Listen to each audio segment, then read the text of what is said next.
বৈদিক জ্ঞান ইউটিউব চ্যানেলে আপনাদের সকলকে স্বাগত। দেবী দুর্গার আরেক নাম হলো দশভুজা। তার 10 হাতে বিভিন্ন ধরনের অস্ত্র থাকে। নানা অস্ত্রে সজ্জিতা দেবী অশুভকে সংহার করতে মর্তে আসেন। কখনো ভেবে দেখেছেন দুর্গার হাতের এই অস্ত্রগুলি কী তাৎপর্য বহন করে, বা এই বিভিন্ন অস্ত্র দেবীর হাতে কে তুলে দিয়েছিলেন? মঙ্গলময়ী দেবী অশুভ বিনাশকারী হয়ে উঠলেন কীভাবে? আজ জেনে নেওয়া যাক দুর্গার 10 হাতের নানা অস্ত্রের ব্যাখ্যা। তবে ভিডিওটি শুরু করার আগে প্রতিদিনের মতো আপনাদের কাছে আমাদের একটি ছোট্ট অনুরোধ, আমাদের চ্যানেলে নতুন হয়ে থাকলে অবশ্যই চ্যানেলটিকে সাবস্ক্রাইব করতে ভুলবেন না। প্রথম অস্ত্র হল চক্র। দেবীর হাতে বিভিন্ন অস্ত্রের সঙ্গে শোভা পায় চক্র। শ্রী বিষ্ণু মহিষাসুরকে বধ করার জন্য নিজের চক্র থেকে একটি চক্রকে সৃষ্টি করে দুর্গাকে দান করেন। মায়ের হাতের এই অস্ত্র দৃঢ়তা এবং সংহতির প্রতীক। দেবী দুর্গার হাতে চক্র থাকার অর্থ সমস্ত সৃষ্টির কেন্দ্রে অবস্থান করছেন দেবী। দ্বিতীয় অস্ত্র হল ত্রিশূল। পার্বতীকে ত্রিশূল দান করেছিলেন স্বয়ং মহাদেব। কথিত আছে ত্রিশূলের 3টি ফলার আলাদা আলাদা ব্যাখ্যা আছে।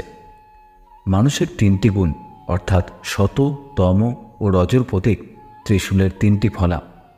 এই ত্রিশূল দিয়েই মহিষাসুরকে বধ করেন তিনি। তৃতীয় অস্ত্র হল শঙ্খ। বরুণদেব মহামায়াকে দিয়েছিলেন শঙ্খ, যার ধ্বনি মঙ্গলময়। শঙ্খের আওয়াজে স্বর্গ, মর্ত্য ও নরকে জুড়ে থাকা সব অশুভ শক্তি ভীত এবং দুর্বল হয়ে পড়ে। চতুর্থ অস্ত্র হল বজ্র। দেবীর হাতে বজ্র তুলে দিয়েছিলেন দেবরাজ ইন্দ্র। নিজের বজ্র থেকে আরেকটি বজ্র সৃষ্টি করে তা মহামায়াকে দেন তিনি। মা দুর্গার হাতের অশনি দৃঢ়তা এবং সংহতির প্রতীক। এই 2 গুণের মাধ্যমেই নিজের জীবনের লক্ষ্যে পৌঁছতে মানুষ সক্ষম হন। পঞ্চম অস্ত্র হল গদা। যমরাজ দেবী দুর্গাকে দিয়েছিলেন গদা, যা কালদণ্ড নামেও পরিচিত। এই অস্ত্র আনুগত্য, ভালোবাসা এবং ভক্তির প্রতীক, সেই সঙ্গে শক্তিরও প্রতীক। দশভুজার একটি গুরুত্বপূর্ণ অস্ত্র হল গদা। ষষ্ঠ অস্ত্র হল তীর ধনুক। পবনদেব এবং সূর্যদেব দুর্গাকে দিয়েছিলেন তীর ও ধনুক। উভয়ই ইতিবাচক শক্তির প্রতীক। অসুরদের বিরুদ্ধে যুদ্ধ করার সময় এই তীর ধনুক ব্যবহার করেন ভবানী। সপ্তম অস্ত্র হল তলোয়ার। এই তলোয়ার মা দুর্গাকে দান করেছিলেন তারই পুত্র গণেশ। তলোয়ার হল মানুষের বুদ্ধির প্রতীক, যার জোরে সমস্ত বৈষম্য এবং অন্ধকারকে ভেদ করা যায়। বুদ্ধির ধারের প্রতীক এই তলোয়ার। এই ধার দিয়েই যাতে সমাজের সমস্ত বৈষম্য ও অশুভকে বিনাশ করা যায়, সেই বার্তাই বহন করেন মা দুর্গার হাতের খড়গ বা তলোয়ার। অষ্টম অস্ত্র হল ঘণ্টা। বিভিন্ন অস্ত্রের সঙ্গে দেবীর হাতে থাকে ঘণ্টা। পুরাণে কথিত আছে দেবরাজ ইন্দ্রের বাহন ঐরাবত দুর্গাকে এই ঘণ্টা দিয়েছিলেন। এই ঘণ্টার ধ্বনি অসুরদের তেজকে দুর্বল করে। নবম অস্ত্র হল পদ্ম।